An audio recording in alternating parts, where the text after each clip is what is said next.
Hey, what's up, everyone? Welcome back to House of Footy. It's your boy Ray, and tonight I've got a full house. Welcome tonight, Mac Good evening.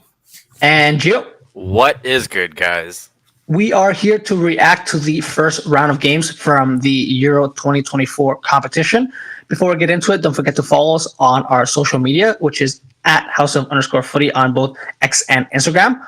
Also, don't forget to rate, review, and subscribe to us. We are on Spotify and YouTube, and we love hearing from you guys. So always feel free to get involved. Our email is houseoffooty@hotmail.com. All right, so we're gonna just start it off with basically it's been the first round of games half finished for all groups. We're gonna jump the gun a little bit here though, and I'm gonna start it off with it's only been a game, but Germany are the real deal. Now, hear me out. We thought, Gio, Mac, and I were talking about, Germany, based on that group, they just have enough quality to top the group realistically. Scotland, Hungary, and Switzerland. We thought they would be getting that boost from the home crowd, and that would be more than enough to bring them over. But I'm not sure if it was Scotland that just played poorly that day, but Germany with that front three looked very, very threatening. A midfield that was competent enough to, of course, dictate the play of the game with Cruz, Andrik, and Gundogan doing what he does best. Looked like a very complete team. So I'm gonna toss it up to, I guess, to you first, Gio. Germany. Do you consider them as one of your favorites based on what we've seen so far, or is it too early to tell? What do you think? So here's what I think. I think, yes, they had a great game. I think Tony Cruz and Gundogan had fantastic games in the midfield. But do I think they should be considered favorites by any chance? No. But I think they're within, I would say, roughly the top four teams that people should look out for. Are they the favorites? I don't think so. I think they had a great game to start off the tournament, and that's great. So did a lot of other teams who faced, similar competition as Scotland. So based on what they had on paper, I just don't see them, being, that dominant against these other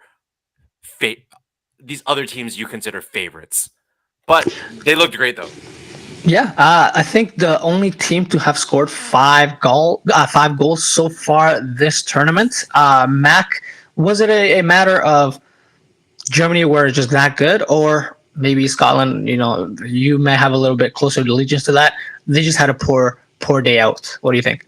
It definitely was a combination of both. I think Germany looked phenomenal, and in terms of what you're asking for from a tournament favorite playing against a low block, over the course of all the first round of games with teams set up in defensive action in a low block against one of the better teams, Germany were the best at managing it. Partly because from the midfield you're talking about with Gundogan, Tony Cruz. Tony Cruz was a standout performer, being able to dictate the play in midfield. But even when they got the ball inside the half spaces, you have players like Florian Wirtz, you have a player like Jamal Musiala, being able to not just be able to circulate the ball, but turn and then create opportunities to drive. As well as if you have a player like Kai Havertz, who is a willing runner, and I would argue, even though he has a goal and assist, probably on the first action, I think it was for was it Musiala's goal? I think it was where he's the one that laid it off to him. He should have, in fact, probably taken that on himself. But when you create those layers against a deep block, that shows kind of your higher level of quality where a team like, maybe we'll talk about a little bit later, in the most recent round of fixtures, from actually time of recording, day of recording, Portugal didn't do a great job managing to get across the line, but managing that low block, still creating layers, creating threats to be able to get in behind and in the half spaces. So Germany looked phenomenal, and I would agree with you. They're, and what we talked about, Ray, they're in that circle of contenders, but who's looked the best thus far this tournament? And it's only been one game, but Germany looked like the best team based off of this most recent game. And I think that's a fair assessment thus far. Yeah, I mean, that front three, again, very, very young with Musiala and Florian Wirtz, but very impressive. I didn't think two quote-unquote 10s could be so dynamic in offense for them. So I'm excited to see what happens for them next. I know that we are we want to cover some more games, but we're already talking about Scotland here, and I did want to have a word on their game. I just thought it was tough for them to face Germany in the first game, in hindsight, of course, but they did let themselves down by just not being able to keep Germany out. And I feel like if they were able to keep Germany out for a little bit longer, they got scored on quite early on. Things could be different, but now they are facing a very, very hard battle to still make it out of that group. So unfortunate for them. It's going to be really tough for them moving forward.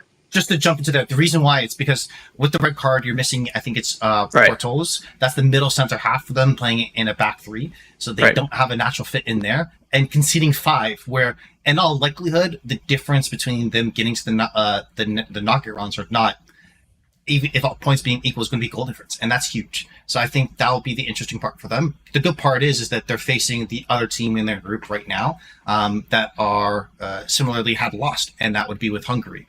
And really, who's fighting for first and second right now? No, it's only been one game. But Germany and Switzerland, that looks to be a very interesting game between the two of them and seeing what happens there. And that'll really dictate how the group will shape up if Germany come out with all 3 points there and potentially make it free-for-all between all 3 other teams, which we anticipated going in. So it's a huge blow, but they still have a way to potentially get themselves out of the tournament.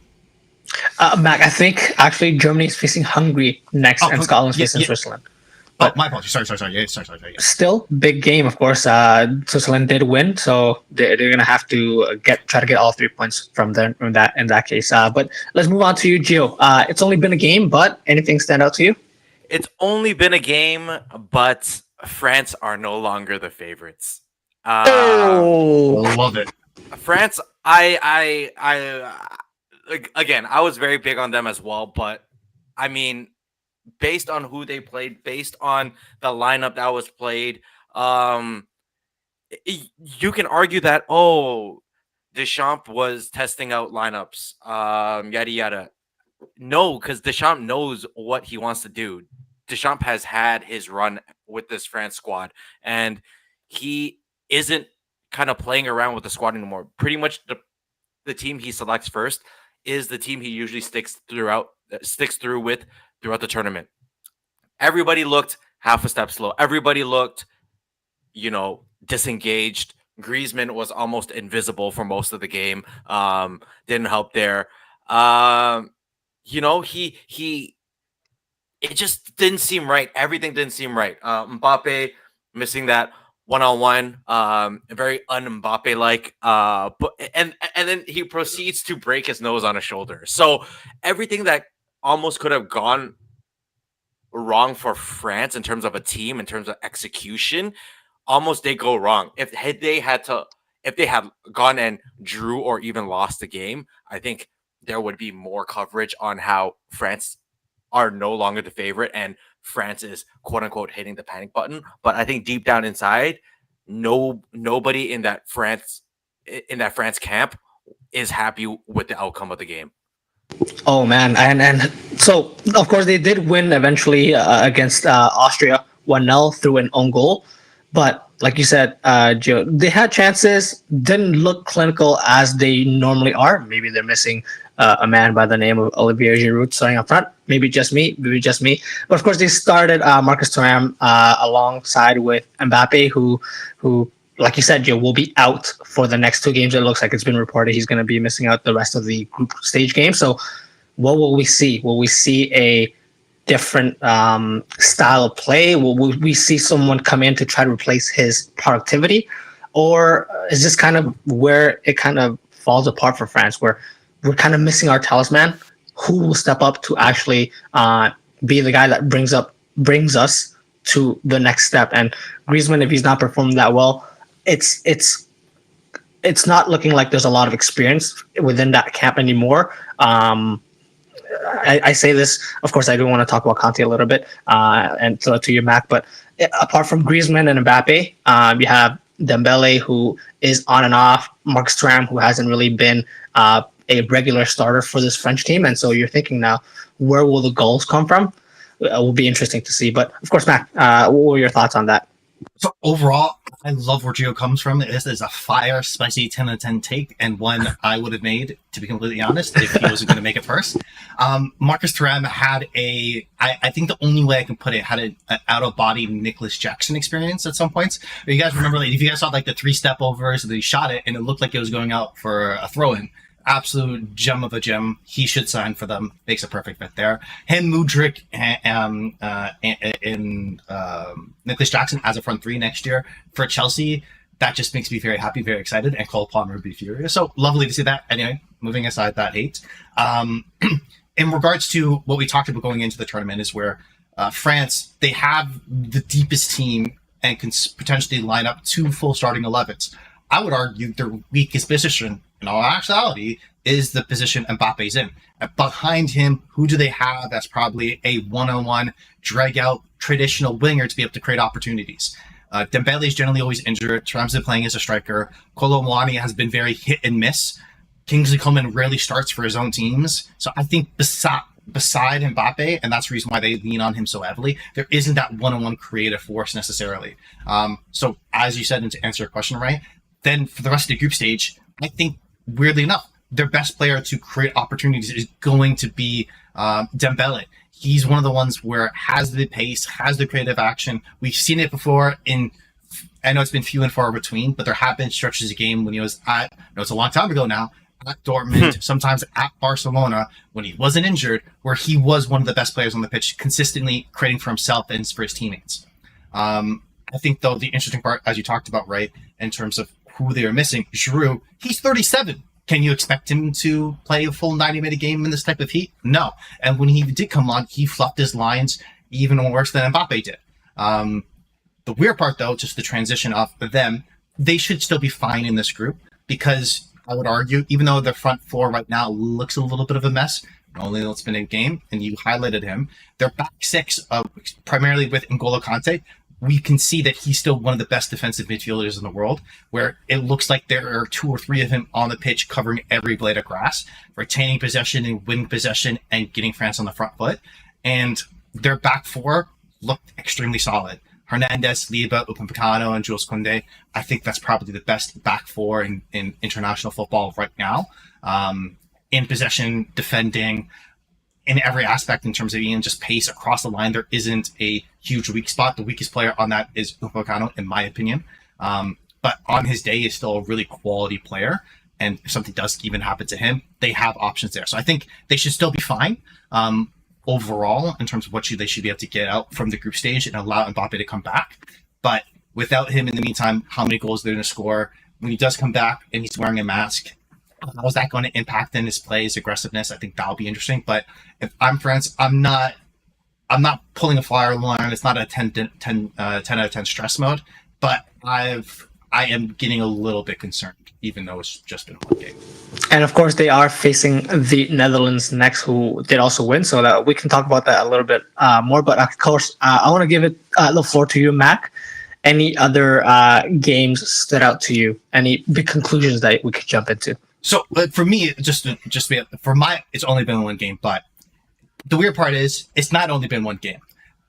It's only been one game for this tournament, but the problem with England is fucking Gareth Southgate. You're driving me goddamn fucking mental here, brother. Okay? The terms of let's kind of start it off as is. England top of the group. Great. Got 3 points. They beat Serbia. Phenomenal. Slovenia, right? No, Slovenia. I don't remember. Point being, what I'm more concerned about for them is they've scored 1 goal, have an expected goals of 0.5. Got their goal. That's great. Off a mistake, Jude Bellingham scores. All seems great. Should have been an assist to Saka, but it was a little mess up there. But did they create much else offensively? No. Because for some reason, again, this is some people I've seen it argued both ways, is Phil Foden being used correctly in this pitch, or is it Phil Foden not getting enough out of themselves playing for England in that position? And maybe they do need to look at adjustments there. I could argue both. Trent seems to be not the solution in that midfield in some ways. Didn't play his best game alongside Declan Rice.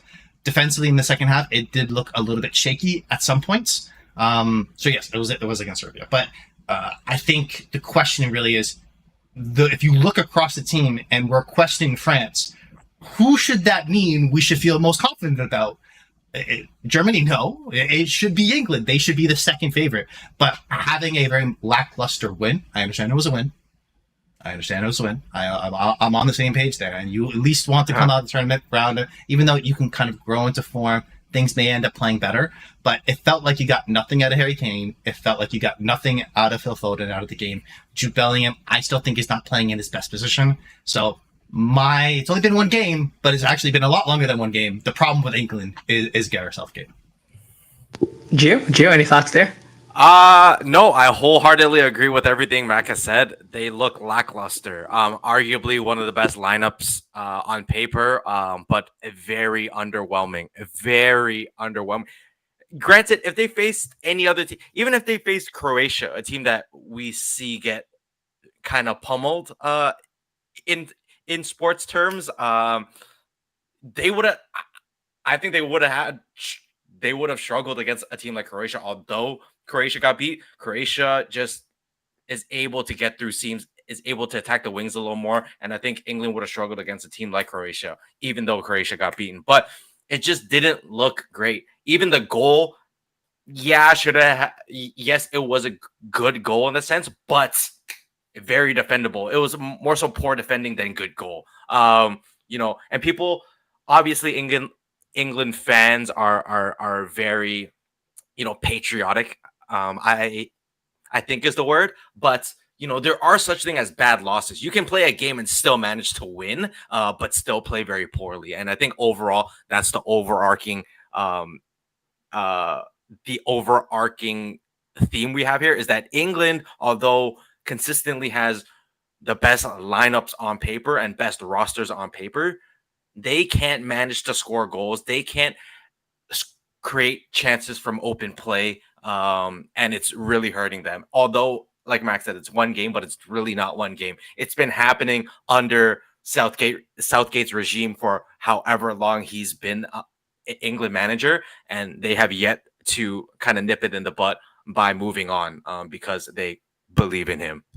Yeah, I apologize. I want to jump in there. I apologize. Right, I'll definitely let you chat on this as well. I just want to be able to make sure I do say this. They are playing against a team playing against a deeper line. And before when Southgate first got the job, England did not have the quality they do now. Right, so it's where they were going in and being more so the underdog, and they had to be more defensive and hope to be able to score on the counter. And they played against a team, and they're now going into games consistently where they know they have the more quality. Teams are playing against a lower and lower block, so it's a little bit more difficult to break down. But we haven't seen that evolution of how can we still control and dictate and create consistent opportunities against teams like that. I even think I disagree with you a little bit, Gio, where against Croatia, they're going to be opening up the pitch a little bit more, so they might have more space to be able to get through them.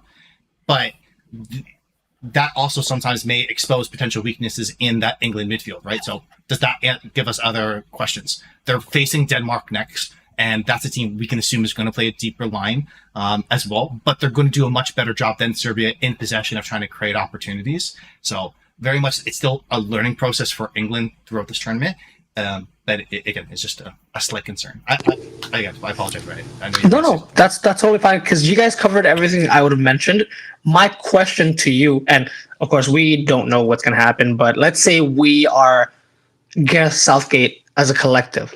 What do you do now? Because I'm going to be completely honest, I didn't watch the game at the time, but of course I've seen the highlights and I've listened into some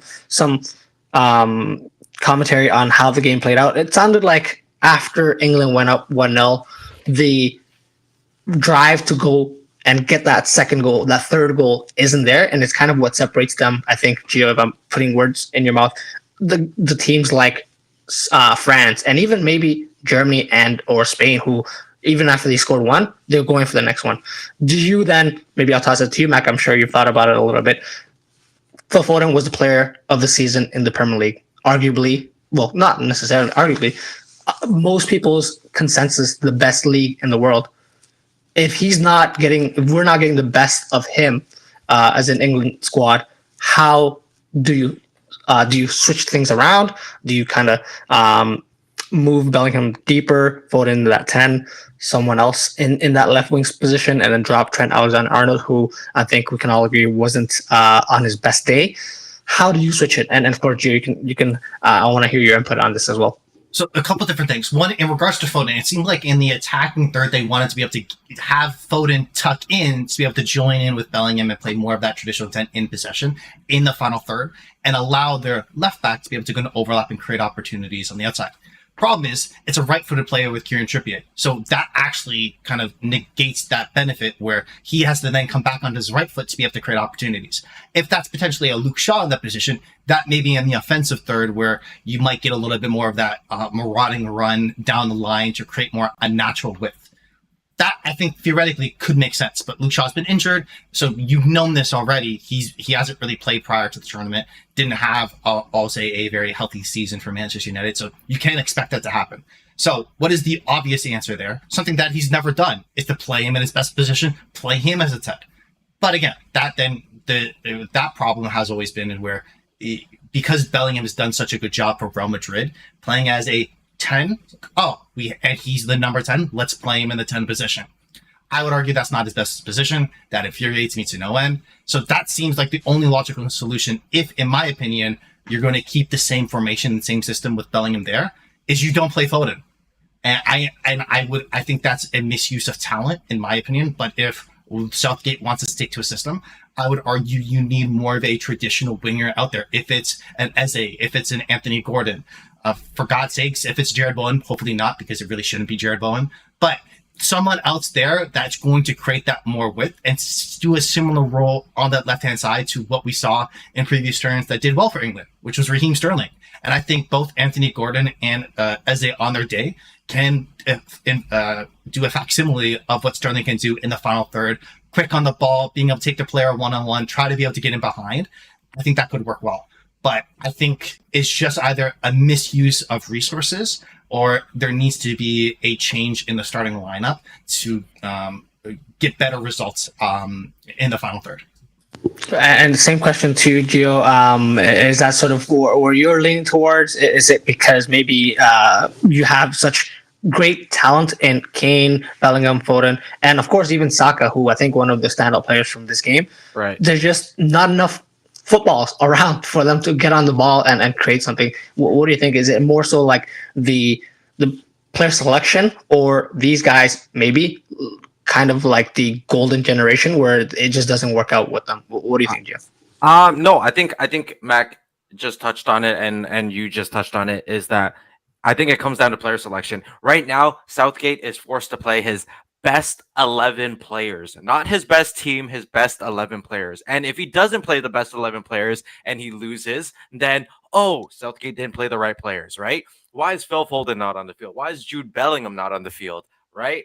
So all these questions are thrown at Southgate. And that's why clubs work, and clubs, they're able to sign because they sign complementary players. And the keyword is complementary players. And they haven't been playing complementary players to these stars. So, do you have a Phil Foden who kind of needs the ball and is used to being in the middle and doing those give and goes, and is able to drive the ball? He's not used to playing out on the wing where he has to drive and take on the players one-on-one. Yes, he can. I'm not saying he can't. I'm saying that's not where he thrives, and that's not where he thrives playing at City. He has people that will do those jobs for him. He has the Dokus. He has the Jack Grealishes that go out there and pull players out for him so that he has all that space in the middle to operate. Now, clearly, down to player selection, who could have done this? I'm not saying he would have done a great job, but maybe a player like Marcus Rashford, who can play out on the wing.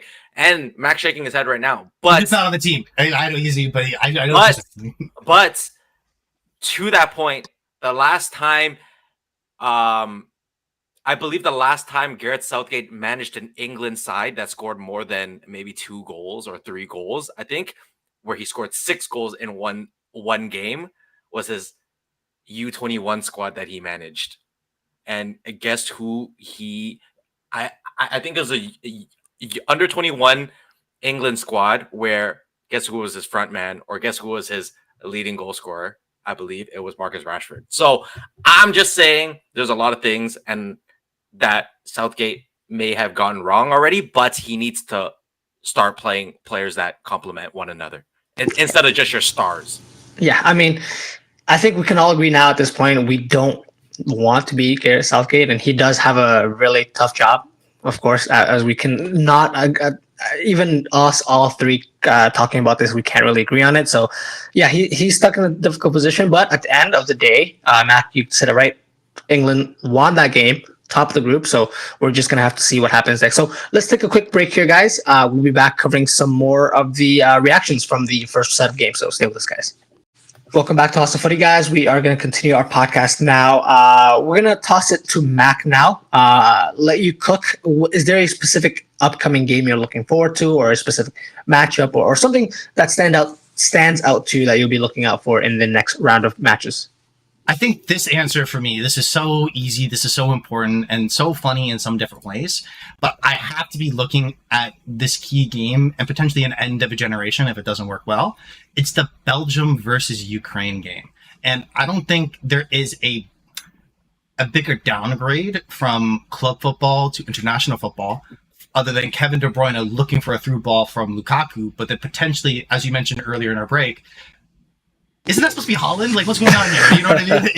I don't think there's a bigger drop-off in international competitions, and it's just a rough day for Kevin De Bruyne. Of course, the reason why I think this game is of vital importance, where Belgium lost in the first round of games, and for them, that was a huge step back. I think they're, in terms of, as we talked about, and like there's like that team of 4 favorites, and then there's a couple of different dark horses.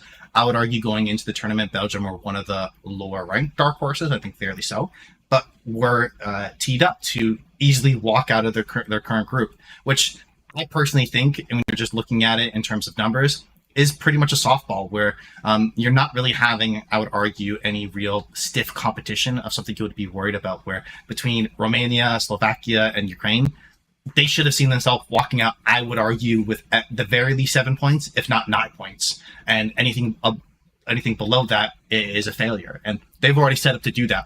The benefit for them is, of course, they are playing Ukraine, who looked very poor themselves against, I would argue, the weakest team in the group, Romania. So this should be potentially some fodder for them to be able to kind of work through and to be able to get past. Because offensively, Ukraine didn't look great, didn't create a whole lot of opportunities. Zinchenko on the left-hand side, who's their captain, is their leader, instead of playing in the midfield, I think in playing left back was even more isolated. And I think a one-on-one matchup, if that's Jeremy Doku, if that's Leandro Trossard, I think that should be a good game and a benefit for Belgium there. But from this first game, I think they should be extremely worried, because this may be the group from the first round of fixtures where they might have had the most surprising results. I think going into the tournament, Ray, I think we had Belgium first and Ukraine second, and it's completely flipped. So, and I don't even think we had third place coming out into the knockout round. So we were definitely hilariously wrong here. But this game for Belgium specifically is of vital importance, because if they don't win, I think this is probably Kevin De Bruyne's last international tournament, Lukaku's last international tournament for Belgium, and that's definitely an end of their golden generation, without a shadow of a doubt.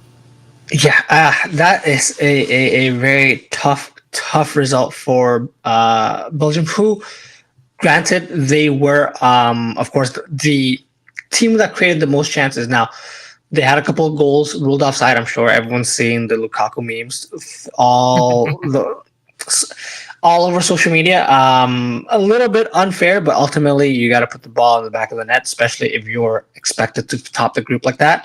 And so it's going to be an interesting turnaround for them. The other game I did want to talk about as well, since you kind of mentioned it, I'll talk a little bit about it as well. Romania, you're doing something to me, because some of those goals that were scored, fantastic. And Ukraine, who, hey, I'm gonna give it to you guys this way. I joined a friend's Euro fantasy league. A bracket. I chose 3. Well, it's the ones where you select players. I chose 3 Ukrainian players, and that was an L there. So I'll just leave it as that. I'm very disappointed in Ukraine, but hey, Romania. Hey, I respect that. Gio, what are your thoughts on this result or these upcoming games or anything from this group? Lakaka, no, I just don't think I don't think he really has it anymore. Chelsea are going to sell him obviously post tournament, but that was a given given their situations.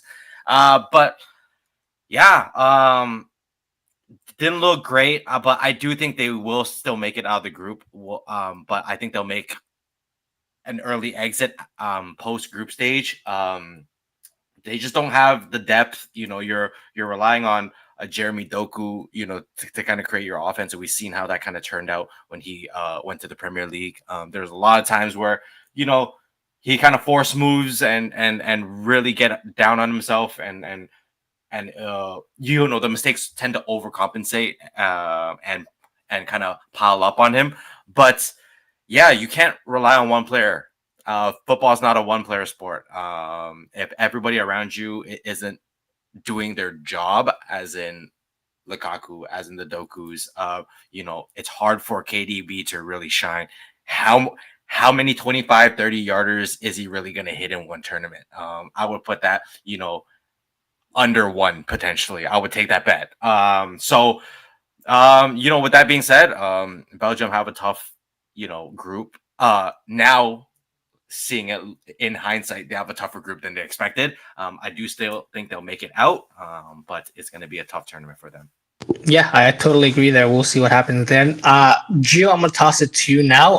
Any specific matchups you're looking forward to or anything else in terms of games that you're looking forward to in the next set of games?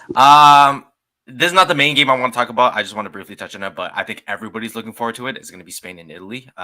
It's going to be a battle just based on, the results of their first two games. But the game I'm really looking forward to is actually Turkey versus Portugal, which, again, I think will determine quite a bit. It's going to determine the resiliency of Portugal. Obviously, getting the win in live time.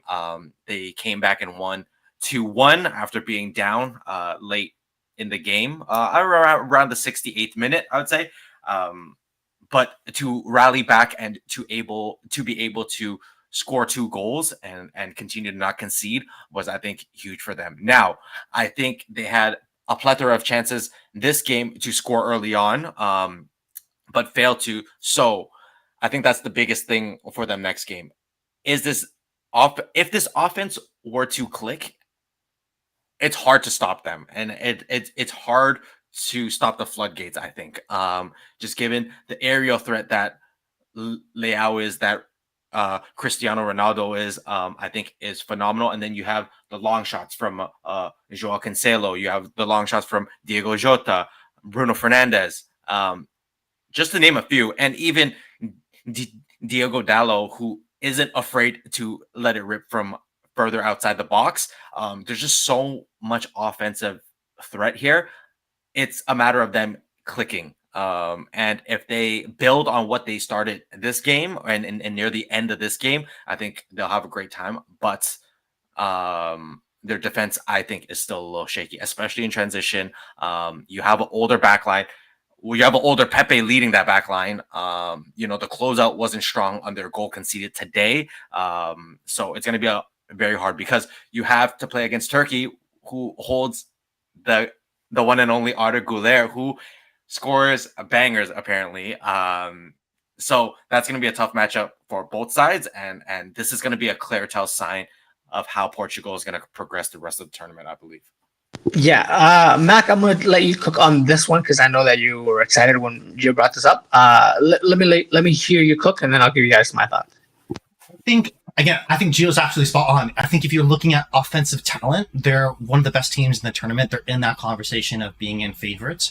I think, though, that their styles don't necessarily mesh well together, where the chemistry, let's just put it out there, there isn't many two green links for any of those foot champs players out there, where I think I would argue their best player in their starting 11 and most important player in their starting 11 is Bernardo Silva, because he's the one player I think that has a good understanding of dictating tempo, be able to go short, be able to go long, to be able to do I need to be able to go into half space? Do I need to go short?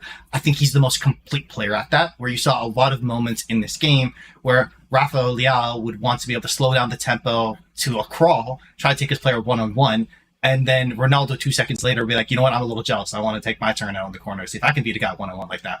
That's not their offense. And especially when the system that they're playing with 2 wing backs, where in this game it was Nuno Mendes and Joao Cancelo, that width is already created there by those players. Having so many players wanting to be able to slow the tempo on either side wing, especially when you're supposed to be those traditional strikers, your job is to get into the box. Portugal is one of the fewer teams in world football at the moment that international football where they're comfortable dumping balls into the box, because if you have a Ronaldo, if you have a Rafael Leao in the middle, to be able to compete for them, you're going to create opportunities. If you are comfortable and you just want to get as many touches on the ball and you're outside, they neutralize a lot of that threat. I think the difference would be for them where they do need to step into the gears, understanding their roles, making sure they're playing as a complete 11. And from what Gio talked about, I think that from those two kind of central striker players, I think that's a start. If they're not going to work, I think you put Diego Jota in there for one of them, either one of them. I don't care which one, because neither of them really impressed in this game, because he will at least understand that and be comfortable. I would say he's not that same start talent as either of those players. I think that's fair, but I think he's more comfortable playing a role and being part of a team than what we saw from either of those players thus far. In the midfield, I think their key would be is where that mix of Bruno Fernandes, Bernardo Silva, and Vitinha. I think Vitinha is key because he is going to be the one showing deeper to be able to collect the ball, and I think is going to have more of the defensive work rate understanding and taken care of.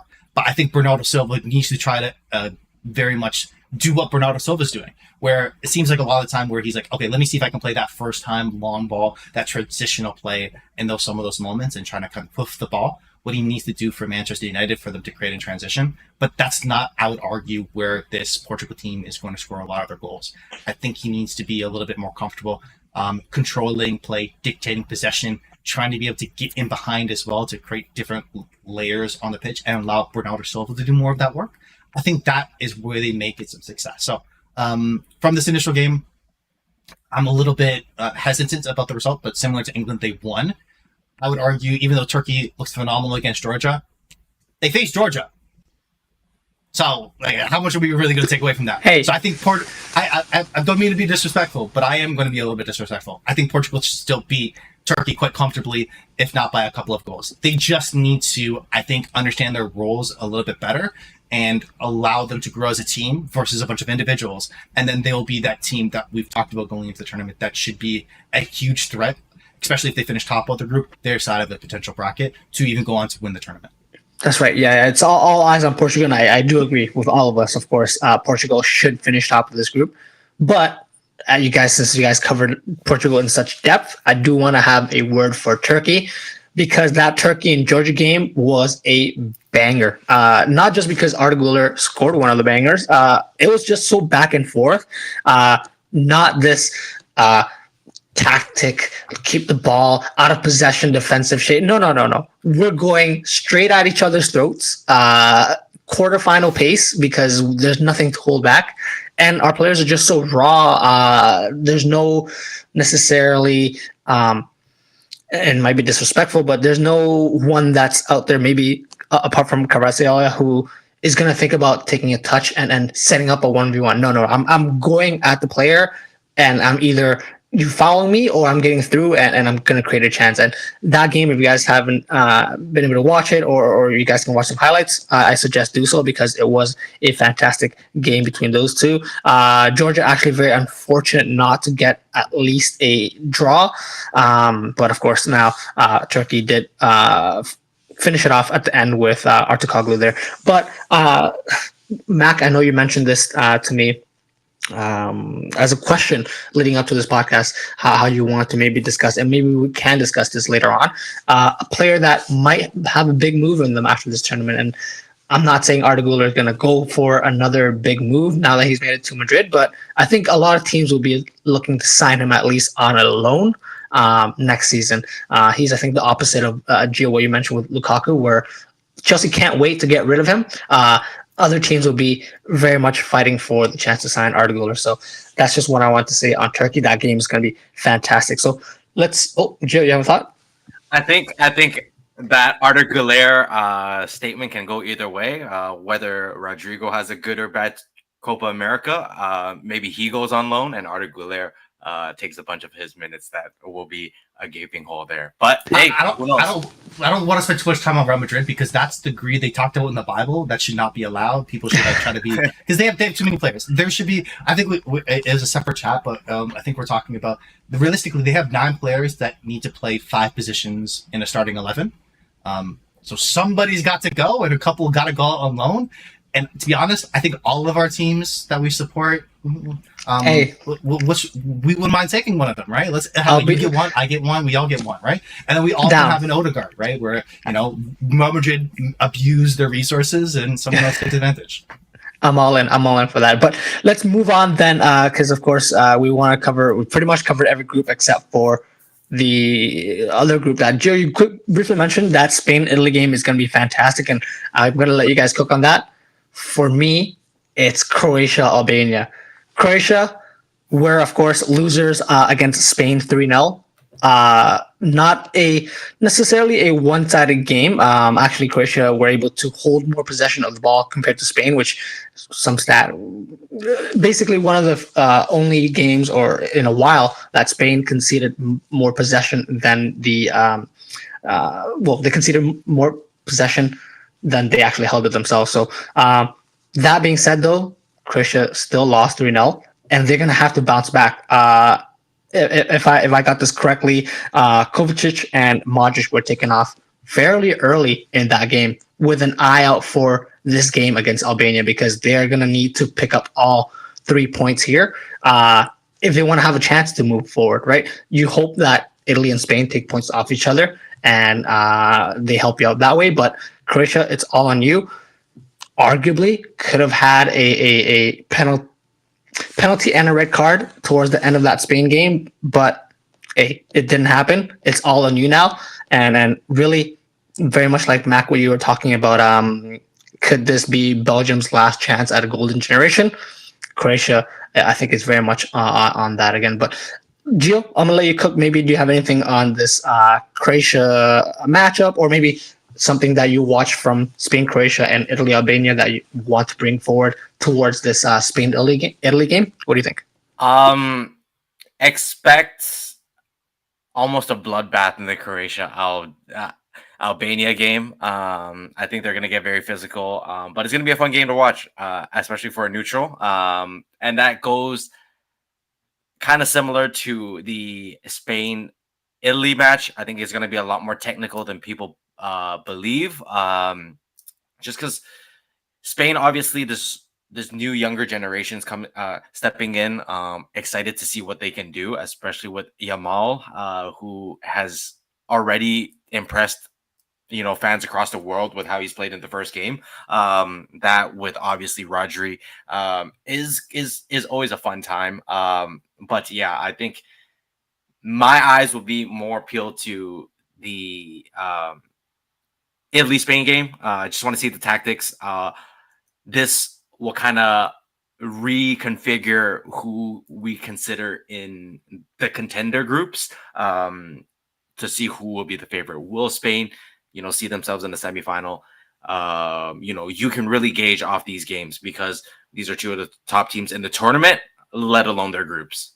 Yeah, exactly. Mac, finally, your thoughts? I think what I want to chat about in terms of the Croatia having more possession, because for me, that was a necessity for life. I think that's one point I would bring up, because any moment that Spain did have the ball, Croatia's midfield was slow, old, lethargic, and felt like it was decaying in real time.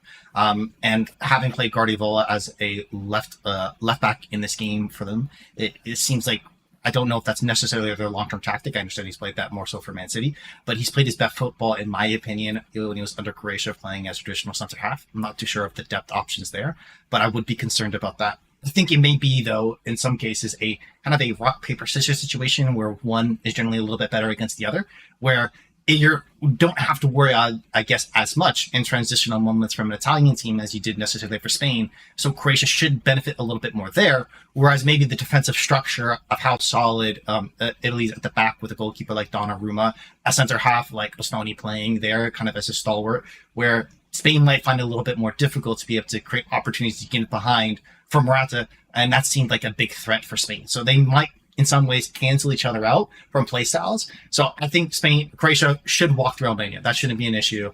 If they don't, they should go home. If they do not win, they should maybe just pack up their bags, kind of like the Dallas Mavericks were doing late into the game against Boston the other day. So for me, that should be sign seal deliver for them. They should win that. I think the key determinant factor of how well Croatia can do is there split points? Is there all 3 points taken? Who's it from that last game? Because, for example, if Italy come out and beat Spain, I think Croatia are in a very tough spot because now they're hoping for Albania to potentially do something against Spain, which again will not happen. So I'm very much I'd be worried about how that potential fixture may break out. I think the player to watch if I'm looking at any of these games who may be a deciding factor is going to be a matchup between Chiesa and Carvajal. For Italy versus Spain, because Chiesa for me is their best offensive threat. I think he won player of the match in their game against Albania. And I think he's going to be very key for them.